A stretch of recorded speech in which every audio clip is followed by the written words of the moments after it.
이 모압 왕 발락은 주술사의 능력을 빌려서 이스라엘을 저주한다면 이 전쟁에서 이길 수 있을 거라 믿었습니다. 그래서 주술사 발람을 데려오게 됩니다. 그리고 하나님께서는 발람에게 모압 왕이 보낸 사람들을 따라가지 말고 이스라엘 백성들을 저주하지도 말라고 말씀하셨습니다. 그래서 발람은 첫 번째 이 왕이 보낸 사람들을 돌려보냈습니다.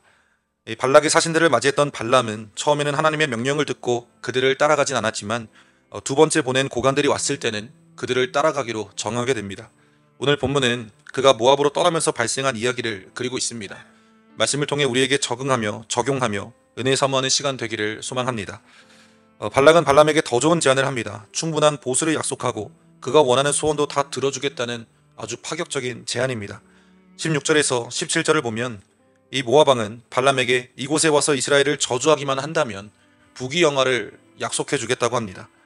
세상에 내가 높아지고 잘 되는 것 마다하고 싫어하는 사람이 어디 있겠습니까? 발람도 이러한 유혹을 뿌리치는 것이 쉽지는 않았습니다. 이후의 내용에 등장하지만 결국 그는 재물의 유혹에 넘어가 망하게 됩니다. 우리가 알아야 할 것은 하나님의 뜻에 어긋난 행동을 함으로써 우리가 세상의 높은 지위에 오르고 많은 부를 누리게 된다고 할지라도 결국 그것은 밀물이 들어오는 바닷가에서 성을 쌓는 것 같고 꿈속에서 집을 짓는 것과 같다는 것입니다. 이 세상의 부귀영화가 아무리 좋아 보여도 결국은 곧 무너질 것들이며 사라질 것임을 명심해야 합니다. 복음서를 보면 사단이 40일 동안 금식하신 예수님을 시험하기 위해서 찾아옵니다. 세 가지 시험을 하죠. 그 중에 사단이 예수님을 산꼭대기로 데리고 올라갑니다. 그리고 이야기하죠. 세상 모든 나라와 그 영광을 보여주면서 만일 내게 엎드려 절하면 이 모든 것을 너에게 주겠다. 이 사단이 사람을 시험하는 방식은 예나 지금이나 똑같습니다. 이 부귀영화는 이 사단이 믿는 자를 유혹하고 하나님으로부터 떠나게 하는 강력한 방법입니다. 자신을 유혹하는 사단에게 예수님께서 뭐라고 말씀하십니까? 사단아, 물러가라. 기록되었으되 주 너의 하나님을 경배하고 다만 그를 섬기라. 예수님은 단호하게 이야기하십니다. 세상 나라와 그 영광을 준다 해도 하나님 버릴 수 없고 하나님만 경배하고 섬기겠다 이야기하시죠.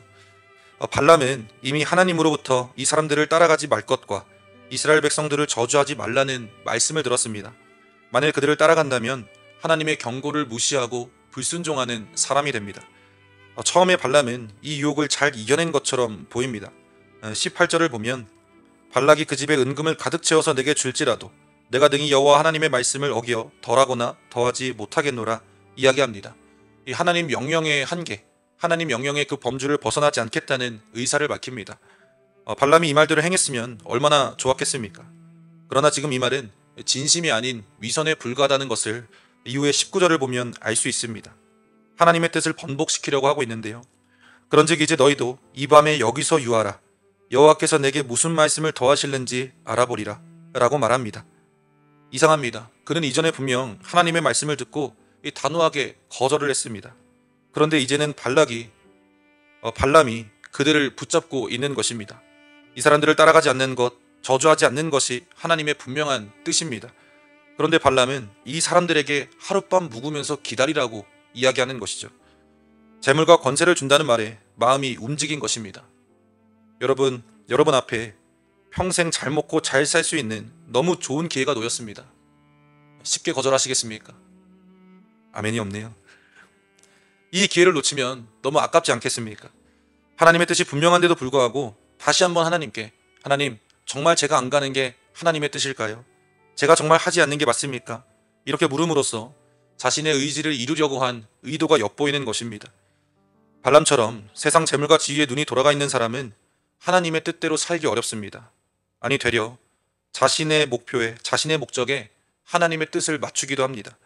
세상 재물과 지위를 멸시할 수 있는 사람, 하나님의 말씀을 지키고 살 수 있는 사람이 되어야 할 줄로 믿습니다. 19절을 보면 여호와께서 내게 무슨 말씀을 더하실는지 알아보리라 라고 말하죠. 겉으로 보면 하나님의 뜻을 기다리는 것으로 보여집니다. 그러나 발람은 달콤한 재물의 제안에 마음이 동요됐습니다. 이제는 하나님께서 마음을 바꾸셔서 자기의 생각대로, 자기의 계획대로 해주시기를 바라는 이기적인 마음을 갖게 된 것입니다. 이 사람이 죄의 달콤함에 취해버릴 때 그 유혹이 주는 기쁨을 맛보기 위해서 이 말씀을 내어놓는 삶을 살아갈 때도 있습니다. 하나님은 분명 발람에게 모압 사람들 따라가지 말라고 말씀하셨습니다. 내 백성을 저주하지 말라고 명령하셨습니다. 그런데 발람이 아무리 생각해봐도 이 기회가 보통 기회가 아닌 것이죠. 평생 한번 올까 말까한 참 로또와도 같은 것이었습니다. 결국 어떻게 됩니까? 부귀영화에 눈이 멀어서 길을 떠나게 된다라는 것입니다. 우리 스스로를 돌아봐야 합니다. 하나님의 뜻이 무엇인지 분명히 알고 있으면서도 우리가 욕심을 버리지 못한 채 살아오는 그러한 불순종의 인생이 아닌지, 하나님 마음을 바꾸기 위해서 하나님의 뜻을 구하고 있지는 않은지, 무엇이 하나님의 뜻인가를 분명히 알고도 우리의 사욕을 채우기 위해서 말씀을 못 들은 채 살고 있는 것은 아닌지, 겉으로 순종한다고 하면서도 욕심만을 채워가며 살고 있는 것은 아닌지, 욕망에 눈이 멀어서 하나님의 뜻을 왜곡하고 뜻과 말씀을 버리는 삶을 살고 있는 것은 아닌지 우리의 삶을 날마다 돌아보며 점검해야 할 줄로 믿습니다. 한편 21절과 22절을 보면 발람이 아침에 일어나서 이 나귀의 안장을 지우고 고관들과 길을 떠난다 라고 이야기합니다. 하나님이 진노하셨다라는 표현이 등장합니다. 이 하나님의 마음은 이 모압 왕이 1차 사신들을 보냈을 때에 발람에게 하셨던 말씀에 드러나 있습니다. 이전에 12절을 보면 너는 그들과 함께 가지도 말고 그 백성을 저주하지도 말라. 그들은 복을 받은 자들이니라 라고 말합니다. 발람이 사신을 따라가면 무엇을 해야겠습니까? 그가 이제 할 것은 이스라엘 민족을 저주하는 일밖에 없습니다. 발람이 고관들을 마지못해 따라간 것이 아니라 이 능동적으로 그가 결정해서 길을 떠나게 된 것입니다. 그 이유가 무엇일까? 탐욕이라는 것입니다. 하나님께서 이를 모르시지 않고 그의 마음을 아시고 진노하셨다라는 것이죠. 하나님께서는 길을 나선 발람에게 하나님의 사자를 보내십니다. 23절을 보면 여호와의 사자가 칼을 빼어 손에 들고 길에 선 것을 보고 길에서 벗어나 밭으로 들어간지라 발람이 나귀를 길로 돌이키려고 채찍질하니 라고 말합니다.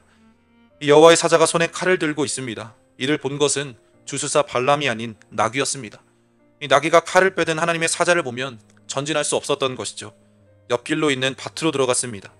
발람은 영문도 모른 채 이 자신이 타고 있던 나귀의 방향을 바로잡기 위해서 나귀에게 채찍질을 하게 됩니다.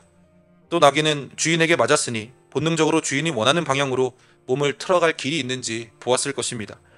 그러나 지나갈 틈이 보이지 않습니다. 24절과 25절을 보면 이 포도원 사이 좁은 길에 섰고 좌우에는 담이 있다라고 이야기합니다. 나귀가 여호와의 사자를 보고 몸을 담에 대고 발람의 발을 그 담에 짓누름에 발람이 다시 채찍질한다고 이야기합니다. 이 포도원 사이는 좁은 길을 의미합니다. 이번에는 포도원 밭으로 들어갈 수밖에 없는 상황입니다. 양쪽에는 담이 있습니다. 그 담 사이에 하나님의 사자가 서 있는 것을 본 나귀는 최대한 그 사자를 피해 옆으로 가려고 했던 것으로 보여집니다. 이 나귀가 하나님의 사자와 포도원의 담 사이로 비집고 지나갈 수 있다고 생각한 것으로 보여집니다. 그런데 나귀에 앉은 사람의 자세를 상상해 보시기 바랍니다. 이 안장 위에 앉은 사람은 양발이 양쪽으로 튀어나온 상태입니다. 그러니까 발람은 이 발이 담에 짓눌리며 긁힐 수밖에 없는 것입니다. 그래서 발람이 다시 나귀에게 채찍질하려고 합니다. 26절과 또 27절에 등장하는 내용으로 26절의 좌우는 24절에서보다 훨씬 더 좁은 공간을 뜻하는 좌우입니다. 이 원문의 뜻을 고려하면 오른손과 왼손을 움직일 수 없을 정도의 좌우입니다. 상당히 비좁은 톰이죠. 하나님의 사자가 더 다가오자 나귀가 좌우로 피할 데가 없을 정도로 좁은 공간에 있었다라는 것입니다. 결국 나귀는 주저앉을 수밖에 없었습니다. 발람은 점점 더 이상하게 행동하는 나귀에게 폭발하고 말았습니다.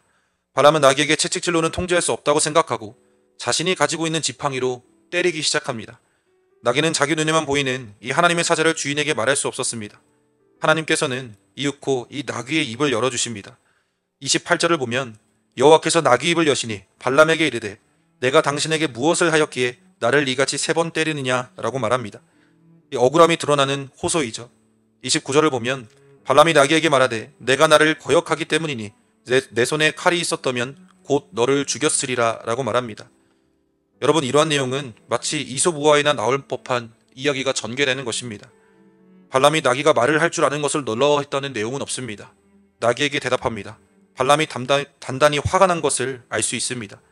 나귀는 그렇게 행동할 수밖에 없었던 이유를 먼저 말하지 않고 일생 동안 주인에게 충성했음을 이야기합니다. 30절을 보면 나귀가 발람에게 이르되 나는 당신이 오늘까지 당신의 일생 동안 탄 나귀가 아니냐? 내가 언제 당신에게 이같이 하는 버릇이 있었더냐? 그가 말하되 없었느니라 라고 말합니다. 이 나귀의 자기 변호에 발람은 동의할 수밖에 없습니다. 나귀의 논리적인 이 변호는 주인에게 당신이 이렇게 한 적이 없을 정도로 나쁜 버릇이 없는 제가 왜 이렇게 행동하는지 생각해 보십시오 라는 항변입니다. 이때 하나님께서 발람의 눈을 밝히시는 것으로 오늘의 본문이 마치게 됩니다. 사랑하는 성도 여러분, 오늘 본문에 나타난 발람의 행동을 보면 탐욕의 눈이 어두워지면 보아야 할 것을 보지 못함을 알게 됩니다. 짐승이 보는 것조차 그는 보지 못한 것입니다. 우리가 탐욕에 빠지면 들어야 할 것을 듣지 못하고 자기가 좋은 말만 골라서 듣습니다. 그리고 탐욕에 빠지면 영적인 눈이 어두워져서 보아야 할 것을 보지 못하고 들어야 할 말씀을 듣지 못하게 됩니다. 이 들어야 할 것을 듣고 보아야 할 것을 보기 위해서는 우리의 줄인 영혼, 우리의 연약한 영혼을 탐욕으로 채울 것이 아니라 하나님 주신 은혜와 말씀으로 채워야 할 줄로 믿습니다. 그러하기 위해서 오늘 우리가 이 시간에도 이 자리에 모여서 주님의 은혜를 간구하며 나아가는 것인 줄로 믿습니다. 하나님께서는 주의 말씀을 의지하는 자, 주님의 말씀을 듣고자 하는 자, 그 한 사람 한 사람을 오늘도 이 자리로 불러주셔서 주님의 은혜로 채워주시는 줄로 믿습니다. 간절히 바라는 것은 오늘도 말씀과 기도로 하나님이 원하시는 것을 채워서 하나님의 마음으로 배부른 자 되시기를 소망합니다.